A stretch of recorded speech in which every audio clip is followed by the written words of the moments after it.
ஒரே ஒரு டைம் இந்த மாதிரி புளிச்சாப்பாடு செஞ்சு பாருங்கள். நான் பெட் பண்ணுறேன், திரும்ப திரும்ப நீங்கள் செஞ்சுக்கிட்டே இருப்பீங்க. இது அவ்வளோ அடிக்டிவாக இருக்கும்.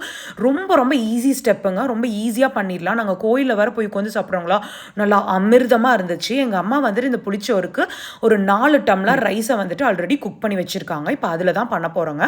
ஒரு வடைச்சட்டியில் ஒரு டீஸ்பூனுக்கு வந்துட்டு வெந்தயத்தை நல்லா ட்ரை ரோஸ்ட் பண்ணி அதை எடுத்து வச்சுக்கோங்க, ஆறட்டும். இன்னொரு வடைச்சட்டியில் கொஞ்சமாக எண்ணெய், நாங்கள் தேங்காய் எண்ணெய் யூஸ் பண்ணியிருக்கோம். உங்களுக்கு விருப்பமான எண்ணெய் நீங்கள் யூஸ் பண்ணிக்கலாம். கடுகு, கடலைப்பருப்பு பதிலாக நீங்கள் கடலமுத்து கூட போட்டுக்கலாம். ஒரு 100 கிராம் சின்ன வெங்காயம், ஒரு 50 கிராம் பூண்டு, அதுக்கப்புறம் உங்கள் காரத்துக்கு எப்போ வரமிளகா, கருவேப்பில், கொத்தமல்லி தழை அதெல்லாம் நல்லா வதங்கினதுக்கப்புறமா ஒரு எலுமிச்சை மழை சைஸை வந்துட்டு புளியை நல்லா ஊற வச்சு அந்த தண்ணியை ஃபில்டர் பண்ணி எடுத்துக்கோங்க.